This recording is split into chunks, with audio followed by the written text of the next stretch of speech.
one and all. I am Matt Williamson at Williamson NFL. Hope everyone's doing great. I am. Thanks for asking.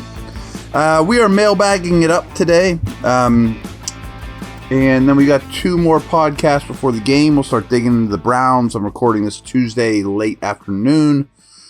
Tuesday's my big research day, Matt stats, all that good stuff. So I have a lot of good stuff for you guys for tomorrow and the next day. But my man Bruce asked, do you think the Steelers learned anything from that Colts game last year? Seems Flacco next Thursday is inevitable. And last year when he played us on a short notice, we got gashed by their speedy wide receivers, which the Bengals happen to have too. Hoping the pass rush has a big day. I'm sure. I mean, they've played against Flacco, as you mentioned, recently. And they've also played against him through his whole career, basically. I mean, he's been an AFC North guy for every team but the Steelers. And he has actually gone to all four facilities, if you count his pit days when I helped recruit him there. So I think the familiarity isn't a problem. Forgive me, but from what I remember in that Indy game, didn't Richardson get hurt right off the bat? So they prepped all week for a much different quarterback, which is much different. This Flacco to the Bengals thing doesn't change my opinion much. I'll be honest. And frankly, I know he's been on the opposing teams, but I root for Joe. Like I said, I met his family and way back when he was 17 years old, a million years ago, which dates both of us. And I root for him. But I think he's pretty shot, to be honest with you. So he won comeback player of the year 2 years ago with the Browns when he came off the couch. And to his credit, he just flung the ball around the field when he came off the couch and he played like Jameis Winston, didn't have a care in the world. And frankly, he ended up flipping the coin and coming up heads a lot because a lot of the bad decisions he made that year with the Browns didn't come back to haunt him until the playoff game when they did. So good for him. You know, he was a super risk taker, fling it all over the place and got away with it. Since then, he really hasn't. And he's not a play extender. He doesn't move well. Now, I definitely think he's better than Browning. And the Steelers do have the Bengals on the schedule, twice going forward. And I would assume you'll get Flacco both times. And if I were chasing Higgins, I'm very happy about this move, for sure. You can see their frustration with just ball location, timing, things that Joe can still do. He can still sling it. They certainly will be a much better deep passing team. But a huge problem with that Bengals offense so far has been, since Burrow, is Browning handles pressure really, really poorly. Crumbles, does not deliver the football where it needs to be. And Joe might be better from a recognition standpoint, but he's not going to extend plays. He's going to take a lot of hits if they do not have a short, quick passing game, which I don't think they will. He's going to get hit a lot. And that's unfortunate, but I do think he gives them a better chance to win. But I don't think all of a sudden, man, the Bengals are going to get back in this thing until Burrow comes back. And boy, the Steelers should be on notice because Flacco ended up in Cincinnati. I think it'll be a little better. And I think more than anything, I think it sends the right message to Chase and Higgins and the whole team that, hey, we're not going to roll over and die. We're going to at least go down fighting and try to improve a very weak position. And I do think that does pay off more often than not in terms of, the locker room, the culture, those type of things. But I just don't know on the field that it's going to go, pay a whole lot of dividends, to be very honest with you.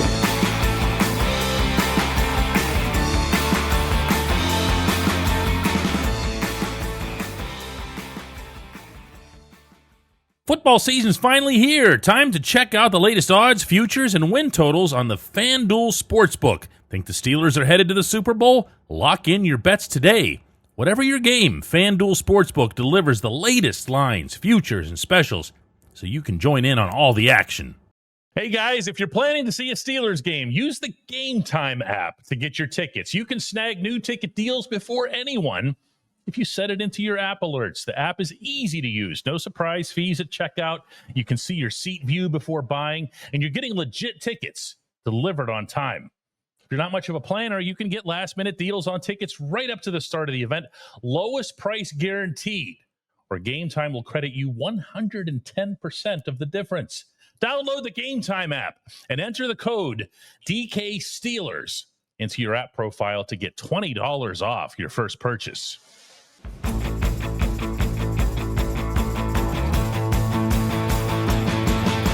My sports fixins asked me, can Jaylen Warren be as patient at the start of his runs as Kenneth Gainwell was last week? He needs to channel a little Le'Veon Bell and then turn on the full Jaylen Warren experience after finding his crease, after letting the zone blocking develop. That's a good observation. I should have opened the show by saying Tomlin has press conference today. In case you didn't hear, it sounds very, very promising that Warren will be back, I assume in a full-time role, making Gainwell the spot player. Highsmith should be back at least in a limited role, on game day, maybe his pitch count, but I don't know. I think he's going to be playing and playing fine and back. Porter should be good to go. Doesn't sound like Austin or Ramsey are likely, but they're leaving the light on. And it also doesn't sound like either one's going on IR. So that part's promising. I'm not expecting Ramsey or Austin. As for Warren's patience, I think it's a good observation. I'm a Warren fan. I think he's not an exceptional zone runner from this capacity because obviously you have a background in this by asking this question. Those longer developing outside zone runs, as a rule of thumb, how it's taught is read it, move with the flow, patience, as you mentioned, patience, stick your foot in the ground when you decide to hit a hole and hit that thing like crazy. Clinton Portis back in the day with Mike Shanahan. I mean, he would find those guys that wait, patient, accelerate with vigor. I mean, that's exactly what they're looking for. That's not exactly Warren's cup of tea, I would say. He's not bad at it. I think he's better at that than Najee was, but I do think there's room for improvement, I would say there. So yeah, maybe this time away, and Gainwell did that well, no question. They also had a wider variety of run packages, which I think is noteworthy. And I would expect that to continue. That being said, you look at the numbers of teams running against the Browns, it's not pretty. Their run defense is pretty awesome.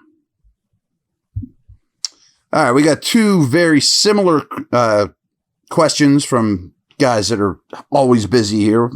Ed Helinski asked, with the AFC North in such shambles, will Pittsburgh cruise to a division title?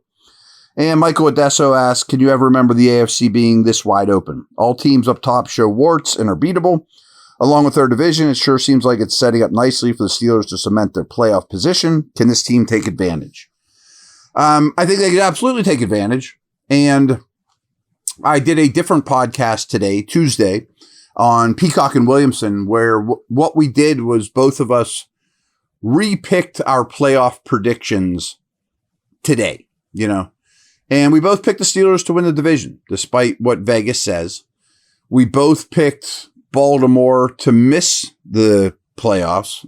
AFC is tough. I mean, there's 7 or 8 really good candidates now. That being said, because I think the Ravens lose this week and then go to their bye and then they get things right. But that's just probably too big a hole to dig out of if I'm right about the Ravens losing this week. I mean, going to 1-5, really, really tough. But I can't imagine the Steelers just cruise to a division title. We talked about the Flacco Cincy situation. Yeah, it might make them a little better. Maybe makes them a little more difficult to play against, but I don't think that they're going to be in it when it's all said and done. I had a hard time leaving the Ravens out of the playoffs because I think post-bye they could really turn into a really quality team. But to your point, the AFC just has a lot of contenders right now. And my co-host, Brian Peacock, who knows his stuff, and I understand it, I just couldn't get there. But he didn't have the Chiefs in. He didn't have the Ravens in.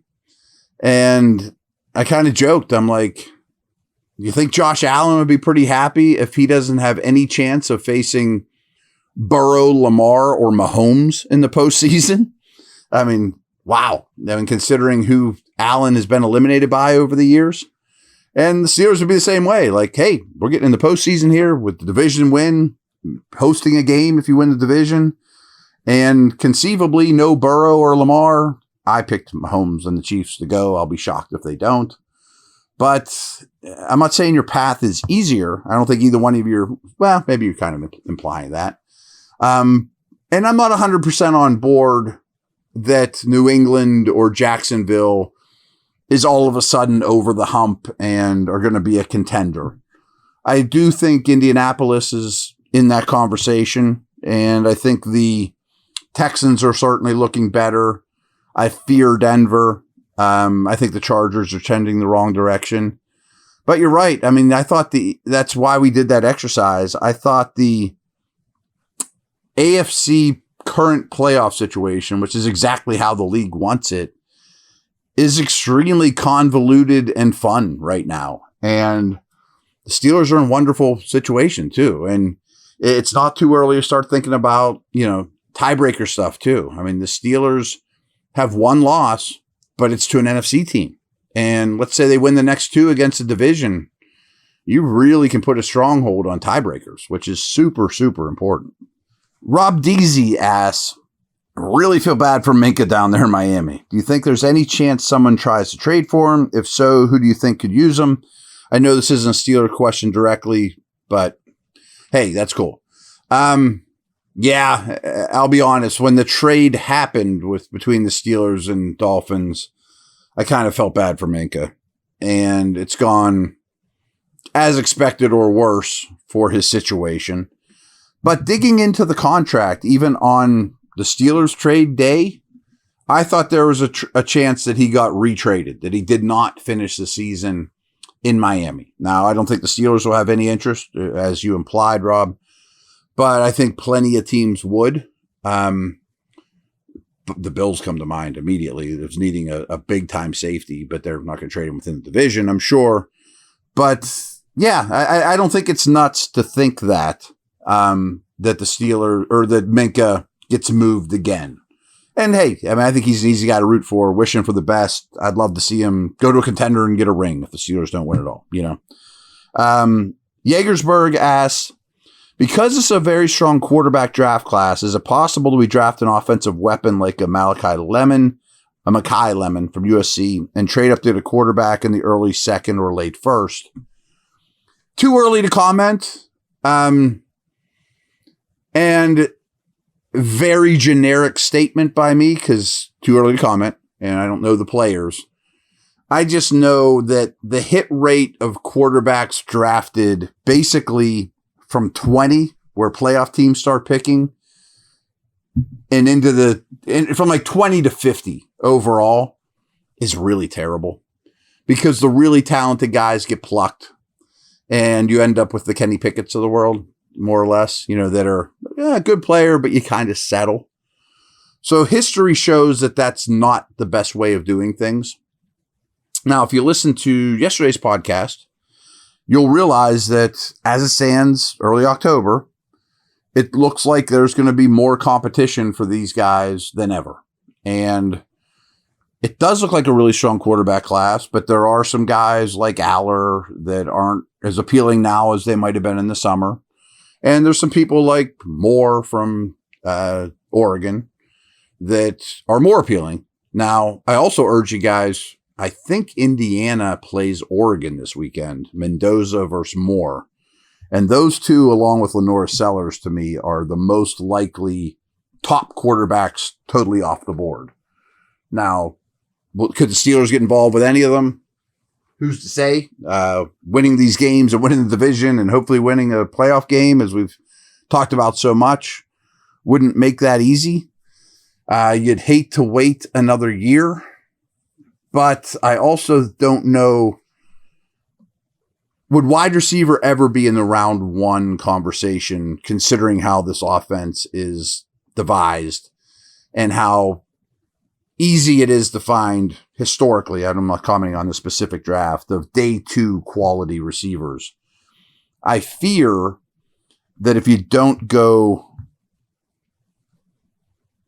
quarterback that you might have to go left tackle to replace Jones. Who knows for sure? I mean, there's a lot more to play out in terms of his fifth-year option and future here. But tackles, you can't really get on day two, So I would bet the two most likely positions to be the Steelers' first choice, whether it's trade up or whatever, are a quarterback or an offensive tackle. Now, I'm hoping, like all of you, that Broderick Jones turns into a phenomenal player, and he showed some signs of getting better. And you extend him, and you're thrilled about it. That'd be great.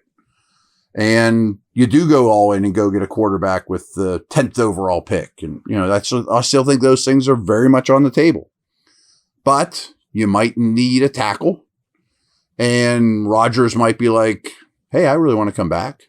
And you got Rudolph and Howard still out there. And maybe you wait one more year. I know we've been waiting a while. It doesn't have to happen in Pittsburgh for the draft, etc. But I think that's been the plan all along. But of course, subject to change, and you do have a lot of picks. All right, good stuff, everyone. Really good questions. I will talk to you tomorrow.